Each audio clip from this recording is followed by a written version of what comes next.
नमस्कार, capital TV देख रहे हैं आप। मैं हूं आपके साथ पूजा। रिजल्ट ब्रेकिंग में बड़ी खबर आपको बता रहे हैं। हरियाणा में बीजेपी की बम्पर जीत हो रही है और इस जीत को देखकर कांग्रेस पार्टी ने रोना धोना भी शुरू कर दिया है। जयराम रमेश की तरफ से एक ट्वीट किया गया है जिसमें उन्होंने चुनाव आयोग पर कई गंभीर आरोप लगाए हैं। तो वहीं विनेश फोगाट भी हार की बौखलाहट को देखते हुए बताया जा रहा है कि वो काउंटिंग सेंटर पर पहुंच गई है। तो जो नतीजे सामने आ रहे हैं उससे कांग्रेस पार्टी के अंदर क्या कुछ चल रहा है, तमाम अपडेट के साथ मेरे साथ न्यूज रूम से जुड़े हुए हैं कैपिटल टीवी के editor in chief doctor Manish Kumar. क्या कुछ ट्वीट किया है जयराम रमेश ने? रोना शुरू हो गया। अभी ईवीएम आएगा, अभी इलेक्शन कमीशन के ऊपर हमला किया गया है और ये कांग्रेसियों की आदत हो गई है। They are bad losers. Bad loser वो होता है कि भाई आप जब हारते हो तो आप बहाने ढूंढते हो। वो नटखट बच्चे जो होते हैं कि जब मैच हारने लगते हैं तो बॉल लेकर के भाग जाएंगे, तो विकेट उखाड़ के भाग जाएंगे, यही धंधे में लग गए हैं। और क्या आरोप लगाया है? इलेक्शन कमीशन के ऊपर दबाव है। पहले ट्वीट पढ़ लेते हैं और हाथ कंगन को आरसी क्या, पढ़े लिखे को फारसी क्या। यहाँ पे वेबसाइट खुला हुआ है जिसके ऊपर आरोप लगाया गया है। अभी तुरंत फैक्ट चेक हो जाएगा कि ये कितना झूठ बोल रहे हैं जयराम रमेश। और मीडिया वाले इस झूठ को प्रचारित तो प्रसारित भी कर रहे हैं, उनके बाइट को चला रहे हैं। सुनीता श्रीनेत्र को जो है उसका भी बाइट चल रहा है। सारे लोग अचानक तो सबसे पहले वो ट्वीट दिखा देते हैं कि अपने ट्वीट में जयराम रमेश ने क्या कुछ लिखा है, बताइए। उन्होंने कहा, like the Lok Sabha elections in Haryana, we are again witnessing slowing down of uploading up-to-date trends on ECI website.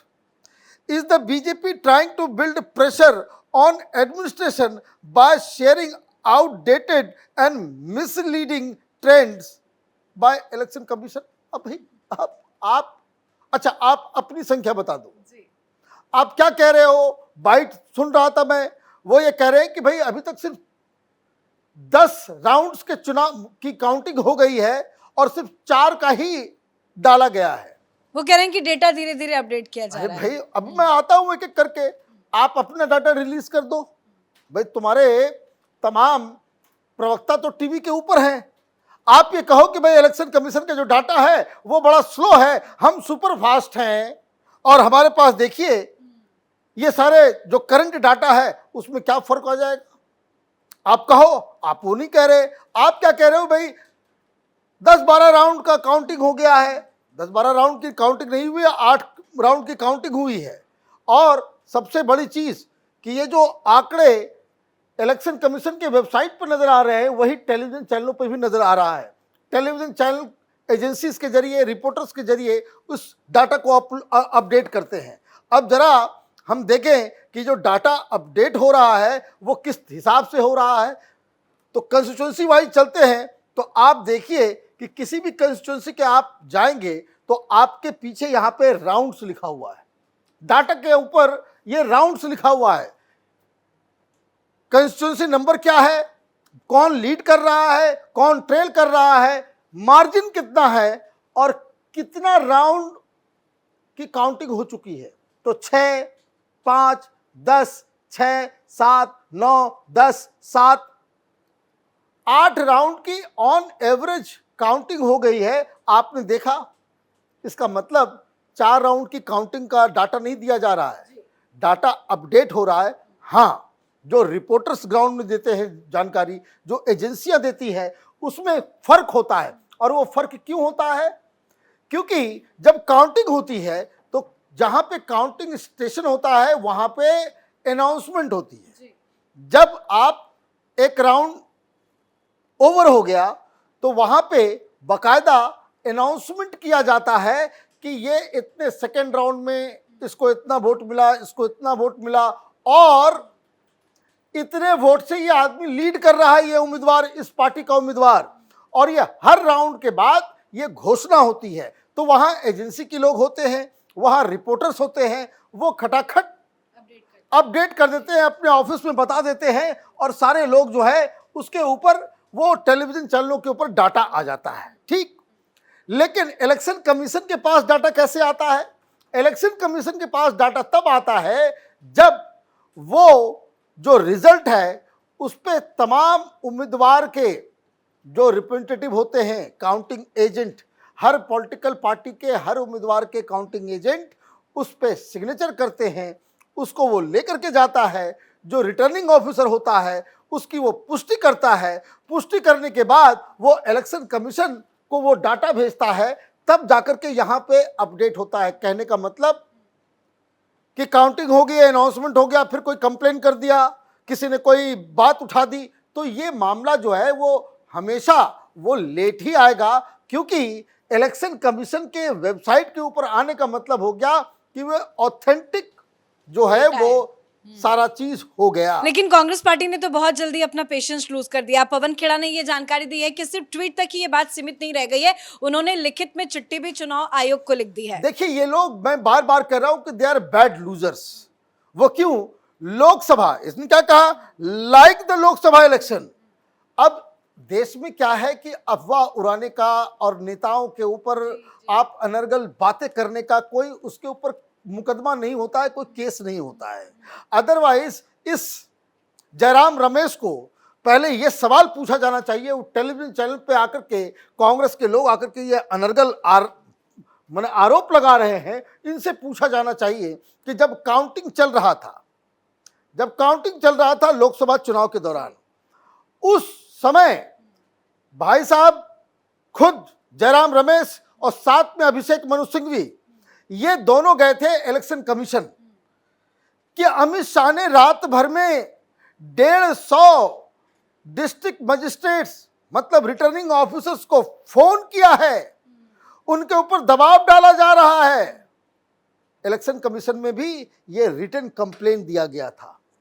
ये दोनों जाकर के बकायदा चीफ इलेक्शन कमीशन के पास जाकर के उन्होंने ये कंप्लेन दर्ज कराई, बाहर आए, बाहर आकर के पूरी मीडिया को बुला करके ये भाषण दिया कि अमित शाह जो है 150 रिटर्निंग ऑफिसर को फोन कर रहे हैं, दबाव डाला जा रहा है। इलेक्शन कमीशन ने कहा कि भैया आपका कंप्लेन आ गया, हम इस पे इन्वेस्टिगेट करेंगे, आप सबूत दीजिए, आप कागजात दीजिए।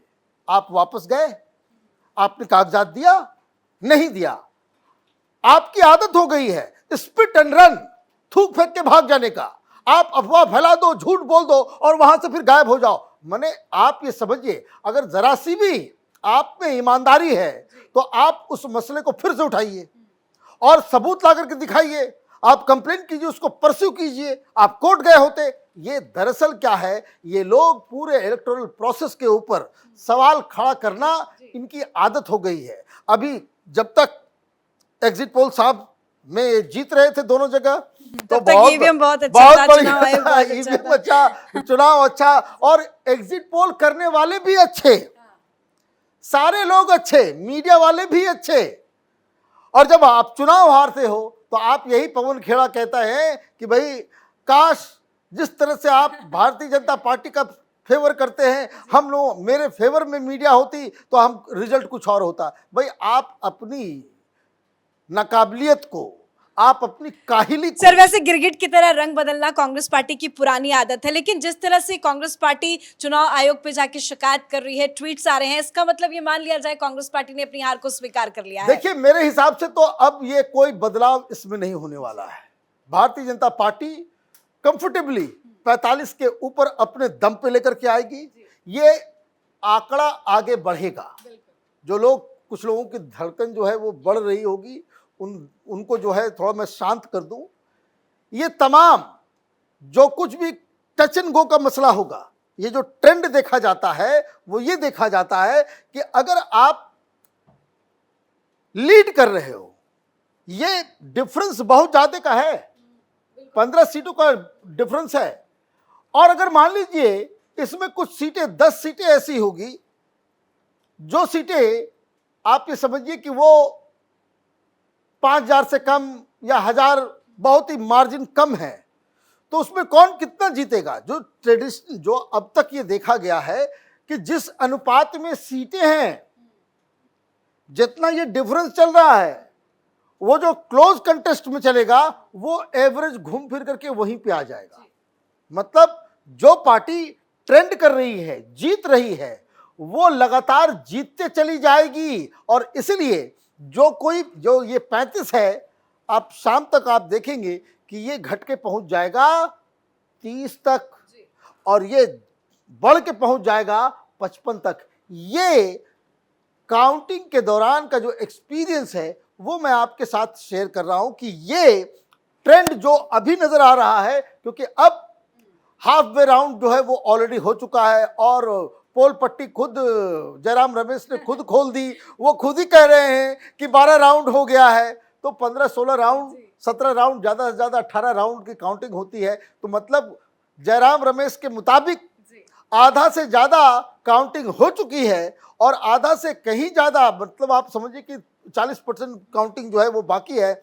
और 60% के काउंटिंग में अगर ये हिसाब किताब है तो कांग्रेस पार्टी जो सवेरे सवेरे जलेबी बांट रही थी, जश्न मना रही थी, और जो ढोल ताशे बज रहे थे, नगाड़ा बज रहा था, और बहुत सारे टेलीविजन चैनलों पे जो है वो आतिशबाजी, पटाखे फूट रहे हैं, खुशी मना रहे थे बहुत सारे एंकर्स, बहुत सारे लोग कि भाई मोदी हार गए। वो नैरेटिव जो है क्रिएट किया जा रहा था कि हरियाणा में मोदी हार गए।